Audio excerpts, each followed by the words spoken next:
আমরা যুব ক্রীড়া মন্ত্রণালয় থেকে আজকে একটা গুরুত্বপূর্ণ নীতিমালা আহ, আহ, নীতিগত চূড়ান্ত অনুমোদন পেয়েছে ক্যাবিনেটের। সেটা হচ্ছে জাতীয় যুব উদ্যোক্তা উন্নয়ন নীতিমালা 2025। আমরা বিগত সময়ে দেখেছি যে এন্টারপ্রেনারশিপ নিয়ে অনেক বড় বড় আসলে কার্যক্রম পেটানো হয়েছে, কিন্তু সেভাবে স্ট্রাকচারাল সেরকম কোনো কাজ আমাদের চোখে পড়েনি। যখন আমরা দায়িত্ব পাই তখন আমি ভেবেছিলাম যে এখানে হয়তো অনেক স্ট্রাকচারাল কাজ থাকবে যেটা আমরা হয়তো সামনে নিয়ে যেতে পারবো, কিন্তু সেরকম কিছুই পাইনি। এখনো যুব ক্রীড়া মন্ত্রণালয়ের উদ্যোক্তা বলতে সেই সেলাই মেশিন, তারপর পাটের বস্ত্র বানানো, সেটাকেই উদ্যোক্তা হিসেবে আসলে নেওয়া হয়। অথবা আমাদের উদ্যোক্তা মেলাগুলো যদি আপনারা দেখে থাকেন, সেই আগের ইয়াতেই হয়ে গেছে। কিন্তু উদ্যোক্তা বিষয়টা তো এখন পুরো পৃথিবী জুড়েই একটা অন্য লেভেলে চলে গিয়েছে, এবং আমাদের ইভেন আমাদের ছোট অনেকেও আছে যাদের ভালো ভালো স্টার্ট আপ আছে, এবং এটা অন্য একটা লেভেলে আছে। সরকার এখান থেকে অনেক পিছিয়ে ছিল। সেই জায়গা থেকে আমরা এই উদ্যোক্তা নীতিমালা 2025 করা হয়েছে, যাতে করে এই এন্টারপ্রেনারদেরকে আমরা সহযোগিতা করতে পারি, সেরকম একটা কাঠামো প্রস্তুত করার জন্য এই উদ্যোক্তা নীতিমালা করা হয়েছে। দেশে বিরাজমান সামাজিক, অর্থনৈতিক এবং পরিবেশগত চ্যালেঞ্জ মোকাবেলা করতে যুব সমাজের ক্ষমতায়ন, বাংলাদেশের কর্মক্ষম জনসংখ্যার তুলনায় কর্মসংস্থানের সুযোগের ব্যাপক ঘাটতি রয়েছে। প্রতি বছর প্রায় 22 লাখ তরুণ শ্রম বাজারে প্রবেশ করে, যার মধ্যে সরকারি, বেসরকারি সহ বিভিন্ন খাত মিলিয়ে 12 লাখকেই আমরা কর্মসংস্থান দিতে পারি, প্রায় 12 লাখ। এই কারণে তরুণদের মধ্যে দক্ষতা ও সৃজনশীলতা বৃদ্ধি করে তাদের সফল উদ্যোক্তা হিসেবে তৈরি করা প্রয়োজন। আর সেজন্য তরুণদের উৎসাহিত এবং সহায়তা করার জন্য সরকারি সংক্রান্ত নীতিতে গুরুত্ব দিয়েছে। এই নীতিমালার প্রধান কয়েকটা লক্ষ্য উদ্দেশ্য আমি একটু বলবো। সামাজিক, অর্থনৈতিক ও পরিবেশগত উন্নয়নের ক্ষেত্রে তরুণ উদ্যোক্তাদের অসাধারণ অবদানকে স্বীকৃতি দেয় এবং জাতি গঠনে এবং প্রান্তিক জনগোষ্ঠীর জীবন মান উন্নয়নে তাদের সম্পৃক্ততাকে উৎসাহিত করা। যারা উদ্যোক্তা হওয়ার সুযোগ খুঁজছে বা চাকরি হারিয়েছে বা বর্তমানে বেকার বা বিদেশ ফেরত বেকার কিংবা ভবিষ্যৎ কর্মসংস্থান সম্পর্কে নিশ্চিত নন, এমন সম্ভাবনাময় যুবদের নির্দিষ্ট সহায়তা প্রদান করা, এবং সেই সাথে বিশেষ সহায়তা সম্পন্ন ব্যক্তি, সুবিধাবঞ্চিত প্রান্তিক এবং বেকার তরুণদের আত্মকর্মসংস্থানের পথকে সহজতর করা। নারীদের মধ্যে যারা বেকার কিংবা গৃহিণী এবং তাদের মধ্যে যারা নিজস্ব উদ্যোগ শুরু করতে চাইছেন তাদেরকে সহায়তা করা। ফ্রিল্যান্সার, স্বতন্ত্র বা একক মালিকানাধীন প্রতিষ্ঠানের জন্য বিশেষ কার্যক্রম চালু করা, যাতে তারা নতুন নতুন ব্যবসা পেতে পারে, বিশেষ করে বিদেশে বসবাসরত বাংলাদেশিদের সাথে সংযোগ স্থাপন করতে পারে এবং তাদের অংশীদারিত্ব বা যৌথ উদ্যোগে ব্যবসা প্রতিষ্ঠা করতে পারে। যুব উদ্যোক্তাদের কর্মসংস্থানের ক্ষেত্র বৃদ্ধি করতে এবং বৈশ্বিক শ্রমবাজারের চাহিদার সাথে তাদের দক্ষতার সমন্বয় করতে বিশ্বব্যাপী চাহিদা রয়েছে এমন বিষয়ে প্রশিক্ষণ প্রদান করা। এই নীতিমালার অধীনে যুব ক্রীড়া মন্ত্রণালয়ের আওতায় একটি যুব উদ্যোক্তা গবেষণা ও পরিবীক্ষণ কেন্দ্র স্থাপন করা হবে।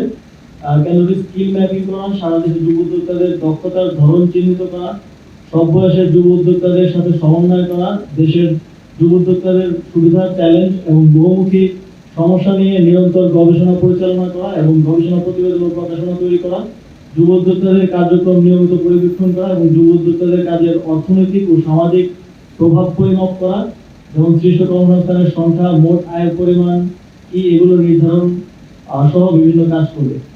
যুব ক্রীড়া মন্ত্রণালয়ের দিক নির্দেশনায় যুব উন্নয়ন অধিদপ্তরের মাঠ প্রশাসনের সঙ্গে সমন্বয় করে উপজেলা ও জেলা পর্যায়ে বার্ষিক উদ্যোক্তা মেলা আয়োজন করা হবে। উদ্যোক্তাদের পুঁজি সরবরাহের জন্য এই নীতিমালার অধীনে কয়েকটি ব্যবস্থা নেওয়ার কথা বলা হয়েছে, যেমন যুব উন্নয়ন অধিদপ্তর থেকে স্বতন্ত্র সামাজিক ব্যবসা হিসেবে ঘূর্ণায়মান ঋণ তহবিল প্রতিষ্ঠা করে সহজ শর্তে এবং স্বল্প সুদে ঋণ প্রাপ্তিতে উদ্যোক্তাদের সহায়তা করা হবে।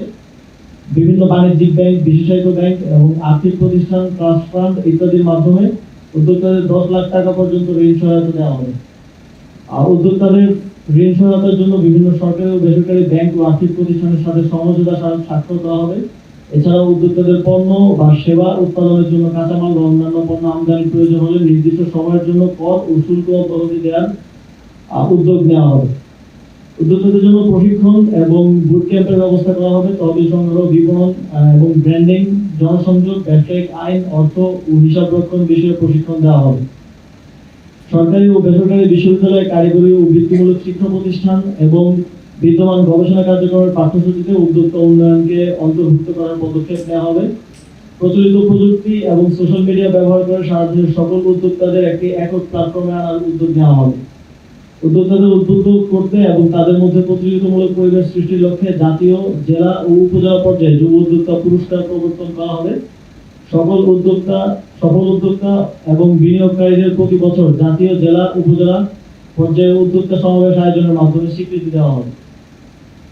এই নীতিমালা বাস্তবায়নের প্রাতিষ্ঠানিক ব্যবস্থাপনা কাঠামো তৈরি করা হয়েছে। জাতীয় পর্যায়ে এই নীতিমালা বাস্তবায়ন কার্যক্রম তদারকির জন্য যুব ক্রীড়া মন্ত্রণালয়ের উপদেষ্টা মন্ত্রী, প্রতিমন্ত্রীর সভাপতিত্বে একটি জাতীয় কাউন্সিল গঠন করা হবে এবং এই নীতিমালা বাস্তবায়নের জন্য যুব ক্রীড়া মন্ত্রণালয়ের সচিবের সভাপতিত্বে একটি স্টিয়ারিং কমিটি এবং যুব উন্নয়ন অধিদপ্তরের মহাপরিচালকের সভাপতিত্বে একটি বাস্তবায়ন কমিটি গঠন করা হবে এবং এগুলো জাতীয়, জেলা এবং উপজেলা পর্যায়ে এই কমিটিগুলো রেপ্লিকেট করা হবে। যুব উন্নয়ন অধিদপ্তরের স্থানীয় কার্যালয়গুলো যুব উদ্যোক্তাদের উদ্যোগ বাস্তবায়নের বিষয়টি নিয়মিত তদারকি করবে এবং উদ্যোগ বাস্তবায়নের প্রয়োজনীয় পরামর্শ গ্রহণ করবে এবং এই উদ্দেশ্যে একটি রিপোর্টিং সিস্টেম স্থাপন করা হবে। যুব উন্নয়ন অধিদপ্তর সরাসরি এই নীতিমালা বাস্তবায়ন করবে এবং বিস্তারিত স্বল্প, মধ্যম ও দীর্ঘমেয়াদী সময় ধরে পরিকল্পনা প্রণয়ন করবে। এই নীতিমালা বাস্তবায়নের জন্য যুব উন্নয়ন অধিদপ্তরকে প্রয়োজনীয় দিক নির্দেশনা দেওয়া হবে এবং পরিকল্পনা বাস্তবায়নের অগ্রগতি নিয়মিত পর্যবেক্ষণ করা হবে। এই আমরা আশা করছি এই নীতিমালা এবং এর যে প্রস্তাবনাগুলো এখানে এসেছে সেগুলো বাস্তবায়নের মাধ্যমে বাংলাদেশে আমরা যে